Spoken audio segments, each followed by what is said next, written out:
அன்பு தமிழ் சொந்தங்களே, அன்பார்ந்த பெரியோர்களே, தாய்மார்களே, நேற்று நம்முடைய பாரத பிரதமர் தலைமையிலான நம்முடைய அரசு மூன்றாவது முறையாக நாம் ஆட்சிக்கு வந்த பிறகு தொடர்ந்து தாக்கல் செய்திருக்கக்கூடிய முதல் பட்ஜெட். இந்தியா முழுவதுமே பெரும் வரவேற்பை பெற்றிருக்கக்கூடிய இந்த பட்ஜெட் குறிப்பாக பெண்களுக்கு, குழந்தைகளுக்கு, நடுத்தர மக்களுக்கு, ஏழை மக்களுக்கு, விவசாய பெருமக்களுக்கு எல்லோருக்கும் கூட ஒரு சிறப்பு செய்வதாக அமைந்திருக்கிறது. இதை தாண்டி இளைஞர்களுக்கும் ஒரு பெரிய அளவில் பல திட்டங்களை கொண்டு வந்திருக்கின்றார்கள். வழக்கம் போல தமிழகத்தினுடைய முதலமைச்சர் மாண்புமிகு திரு மு.க. ஸ்டாலின் அவர்கள் இந்த பட்ஜெட் சரியில்லை, தமிழகத்தை புறக்கணித்திருக்கின்றார்கள். அதனால் இந்த வாரம் நடக்க இருக்கக்கூடிய நித்தி ஆயோக் கவர்னிங் கவுன்சில் மீட்டிங்க்கு நான் புறக்கணிப்பதாக சொல்லியிருக்கின்றார். மாண்புமிகு முதலமைச்சருக்கு இது புதிதல்ல. 2022 நடந்த நித்தி ஆயோக் கவர்னிங் கவுன்சில் மீட்டிங்கிலும் கூட முதலமைச்சர்கள் பங்கேற்கக்கூடிய மீட்டிங் அது கவர்னிங் கவுன்சில். 2022 கூட தமிழ்நாடு முதலமைச்சர் மு.க. ஸ்டாலின் அவர்கள் பங்கேற்கவில்லை. 2023 நித்தி ஆயோக் கவர்னிங் கவுன்சில் மீட்டிங்கிலும் கூட தமிழ்நாட்டினுடைய முதலமைச்சர் பங்கேற்கவில்லை. 2024 நடக்க இருக்கக்கூடிய நித்தி ஆயோக் கவர்னிங் கவுன்சில் மீட்டிங்க்கு ஒரு புதிய சாக்குப்போக்கு காரணத்தை சொல்லி அங்கிருந்து நலிவுவிடலாம் என்கின்ற எண்ணத்தை அவர் வெளிப்படுத்தி இருக்கின்றார். உண்மையை சொல்ல வேண்டும் என்றால் தமிழக முதலமைச்சர் அவர்கள் நித்தி ஆயோக் மீட்டிங்க்கு சென்று தமிழக மக்கள் சார்பாக பேசி தமிழகத்திற்கு என்ன வேண்டும், நாம் எங்கே இருக்கின்றோம் என்று பேசுவதற்கு மிக முக்கியமாக வருடத்திற்கு ஒரு முறை இந்தியாவில் இருக்கக்கூடிய எல்லா முதலமைச்சர்களும் சென்று அமர்ந்து பேசக்கூடிய ஒரு மீட்டிங். இதில் பாரத பிரதமர் நரேந்திர மோடி அவர்களும் கூட பங்கேற்பார்கள், அவர் சேர்மன் என்கின்ற முறையில்.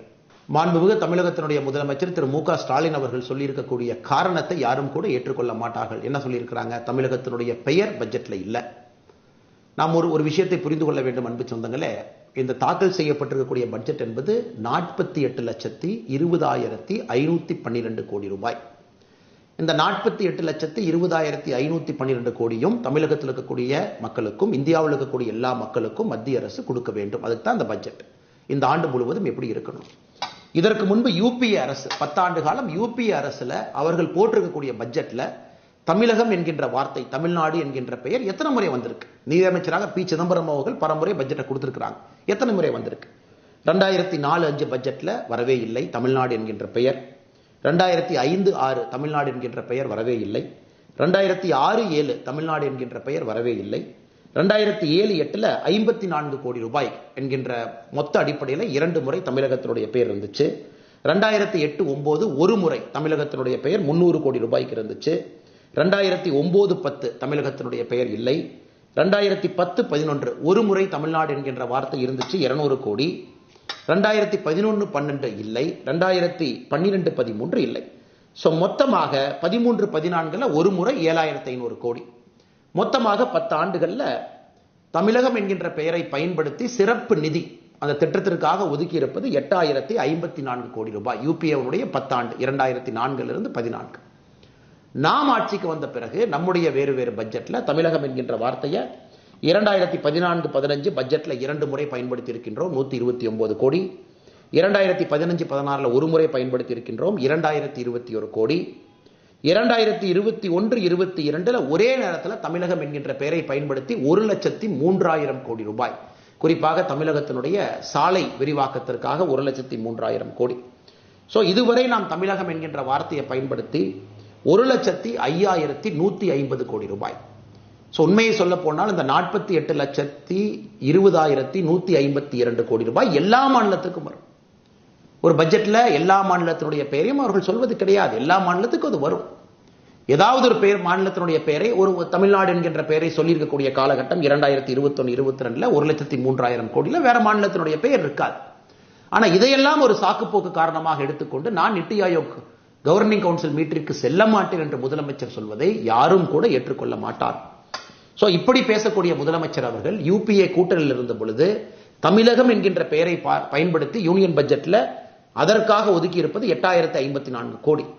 ஆனா இன்னைக்கு நம்முடைய ஆட்சியில தமிழகம் என்கின்ற பெயரை பயன்படுத்தி 1,05,150 கோடி. இது இல்லாம 10,76,000 கோடி ரூபாய் கடந்த 10 ஆண்டுகள் இந்த பட்ஜெட் இல்லாம கடந்த 10 ஆண்டுகள்ல தமிழகத்திற்கு வந்திருக்கக்கூடிய நிதி என்பது நமக்கு தெரியும், எல்லோருக்கும் தெரியும். ஆனால் முதலமைச்சருடைய இந்த முதல் பொய்யை உங்களுக்கு தோலுரித்து காட்ட வேண்டும் என்று நாங்கள் விரும்புகின்றோம். தமிழகத்தை எப்பொழுதும் பாரத பிரதமர் நரேந்திர மோடி அவர்கள் புறக்கணிக்கவில்லை, புறக்கணிக்க போவதும் இல்லை. உதாரணத்துக்கு இந்த பட்ஜெட்ல குஜராத் பேர் இல்லை, இந்த பட்ஜெட்ல கர்நாடகாவினுடைய பேர் இல்லை, இந்த பட்ஜெட்ல மகாராஷ்டிராவினுடைய பேர் இல்லை, இந்த பட்ஜெட்ல பாரதிய ஜனதா கட்சி ஆளுகின்ற மாநிலத்தினுடைய பெயர் இல்லை. எதுக்கு என்ன காரணம்? அந்த மாநிலத்திற்கு செல்ல வேண்டிய நிதி இந்த 48,20,512 கோடி ரூபாயில போயிடும். அதனால் 2 மாநிலத்தினுடைய பேரை மட்டும் சொல்லிட்டாங்க, எங்க மாநிலத்தினுடைய பேரை சொல்லல, அதனால எங்களுக்கு நிதி இல்லை என்று சொல்வதை எப்படி சொல்றதுங்க? கல்யாணத்துக்கு போயிட்டு சீப்படிச்சு ஒளிச்சு வச்சுட்டா கல்யாணம் நடக்காது என்று சொல்வதை போல தமிழகம் என்கின்ற பெயரை பட்ஜெட்ல சொல்ல, அதனால தமிழகத்திற்கு நிதி வராது என்கின்ற பொய்யை முதலமைச்சர் அவர்கள் சொல்லிக் கொண்டிருக்கின்றார். இதை தாண்டி தமிழகத்திற்கும் இந்தியாவிற்கும் இந்த பட்ஜெட்டை பொறுத்தவரை பல முக்கியமான சிறப்பம்சம் வாய்ந்த திட்டங்களை பிரதமர் அவர்கள் கொடுத்திருக்கிறார். அதற்கு முன்பு நாம் ஒரு விஷயத்தை புரிஞ்சுக்கணுங்க. மத்திய அரசு மாநிலங்களுக்கு கொடுக்கக்கூடிய வரி பங்கீடு 2019-20 அந்த ஆண்டுல பாத்தீங்கன்னா 11,45,000 கோடி ரூபாய், 11.45 lakh crore இருந்துச்சு. அவ்வளவு பணத்தை எல்லா மாநிலத்துக்கும் பிரிச்சு கொடுப்பாங்க. இந்த முறை 5 ஆண்டுகள் கழித்து, நம்முடைய ஆட்சியிலே 5 ஆண்டுகள் கழித்து இந்த பட்ஜெட்ல மாநிலங்களுக்கான வரி பகிர்வு பாத்தீங்கன்னா 23,49,000 கோடி. அப்படி பாத்தீங்கன்னா கிட்டத்தட்ட நம்முடைய ஆட்சியில 5 ஆண்டுகள்லயே கிட்டத்தட்ட நாம் 2 மடங்குக்கு மேல மாநிலங்களுக்கு கொடுக்கக்கூடிய வரி பங்கீடு அதிகப்படுத்தி இருக்கின்றோம். போன பட்ஜெட்ல மாநிலங்களுக்கு கொடுக்கக்கூடிய வரி பங்கீடு என்பது 20,99,000 கோடி. இந்த பட்ஜெட்ல 23,49,000 கோடி. இந்தியா வளர்கிறது என்பதற்கு சாட்சி. டாக்ஸ் கலெக்ஷன் நடக்குது, இந்தியா வளர்கிறது, பொருளாதாரம் மேம்படுகிறது, அரசுக்கு பணம் வருகிறது. அந்த பணத்தை பிரித்து மாநிலங்களுக்கு கொடுக்கிறாங்க. 23,49,000 கோடி ரூபாய் மாநிலங்களுக்கு பிரிச்சு கொடுத்திருக்கிறாங்க. அந்த பணம் வரும். தமிழக அரசு தன்னுடைய பட்ஜெட்ல அந்த பணத்தை அக்கவுண்ட் பண்ணி தமிழக அரசு செலவு பண்ணுவாங்க. அப்ப தமிழகத்தை புறக்கணித்திருக்கின்றார்கள் என்ற அர்த்தமா? அதை தாண்டி அன்பு சொந்தங்களே, நமக்கு தெரியும் இன்னைக்கு பெண்கள் குழந்தைகள் இருவருக்கும் மையப்படுத்தி 3 லட்சம் கோடி ரூபாய், சுதந்திர இந்தியாவிற்கு பிறகு 3 லட்சம் கோடி ரூபாய் பெண்களுக்கும் குழந்தைகளும் மையப்படுத்தி எந்த பட்ஜெட்லையும் தமிழ்நாட்டில் இருக்கக்கூடிய நம்முடைய சகோதரிகளுக்கும் குழந்தைகளுக்கும் இதன் மூலமாக பணம் வரப்போகுது, சிறப்பு திட்டம் வரப்போகுது. இது எல்லோரும் அறிஞ்சது.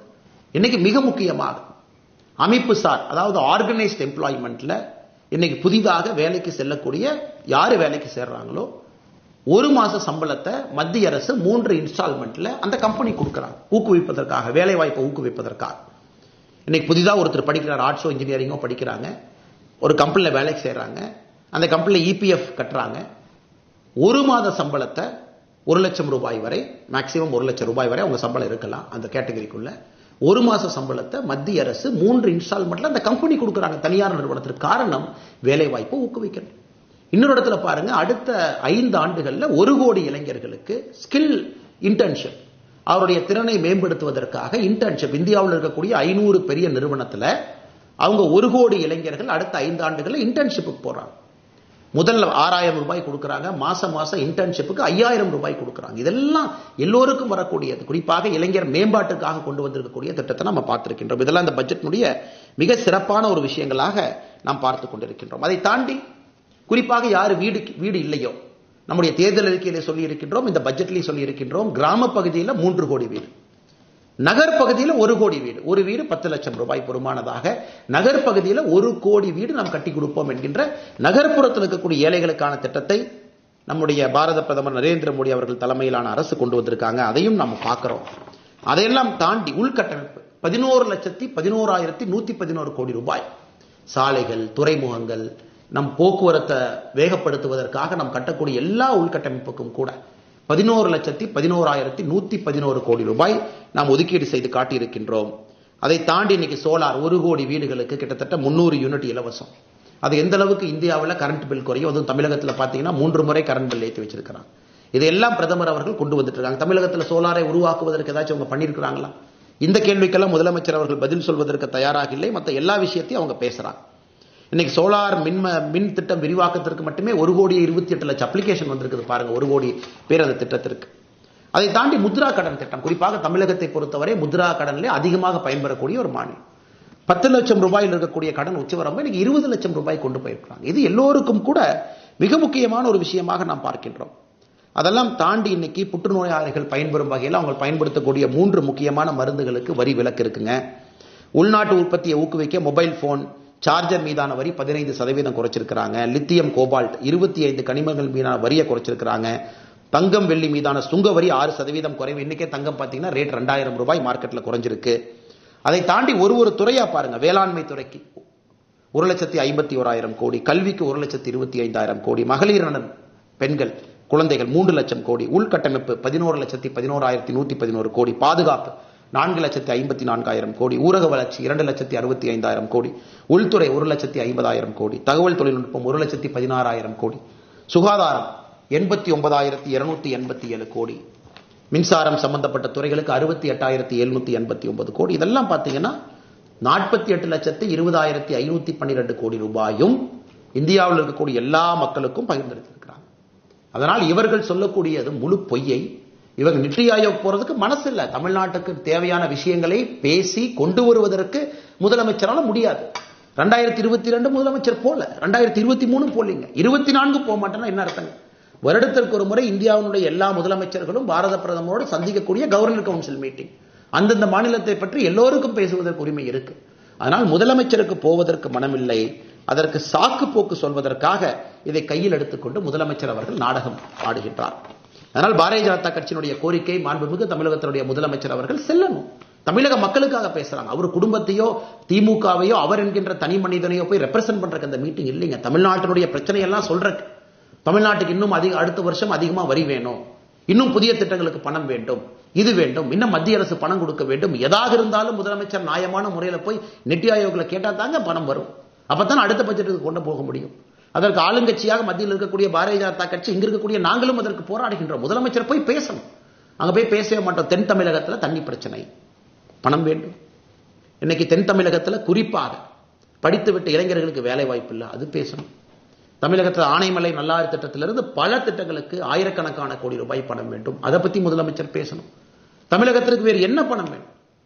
சென்னை மெட்ரோ மத்திய அரசு மாநில அரசு இருவரும் இணைந்து செயல்படுத்தக்கூடிய திட்டம், அது கோயம்புத்தூருக்கு வேணும்னு கேட்கிறாங்க.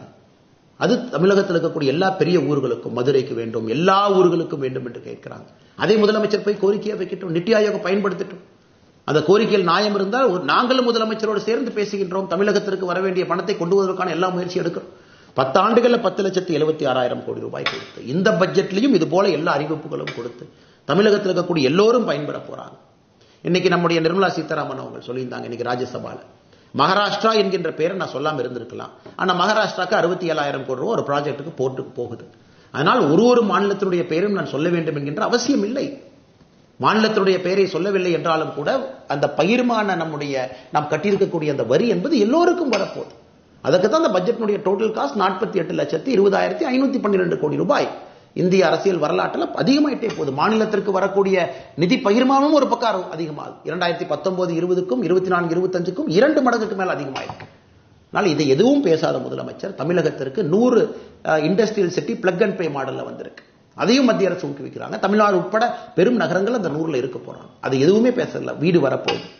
அதனால் முதலமைச்சர் அவர்கள் தான் சொல்லக்கூடிய பொய்யை சொல்வதை நிறுத்திவிட்டு நித்தி ஆயோக் மீட்டிங்ல ஆக்கப்பூர்வமாக தமிழகத்தினுடைய கருத்தை எடுத்து வைப்பதோடு மட்டும் இல்லாமல் தொடர்ந்து மத்திய அரசு செய்வதையெல்லாம் பொய்யை சொல்லி தனக்கு இருக்கக்கூடிய ஊடக பலத்தை பயன்படுத்தி அதன் மூலமாக மக்கள் நம்பி விடுவார்கள் என்று முதலமைச்சர் அவர்கள் நினைப்பது முட்டாள்தனம். அதனால்தான் இந்த காணொலி தேவைப்படுகிறது. நேரம் கொடுத்து பார்த்தவங்கள் அனைவருக்கும் என்னுடைய நெஞ்சார்ந்த நன்றிகளை தெரிவித்துக் கொள்கின்றேன். நன்றி, வணக்கம்.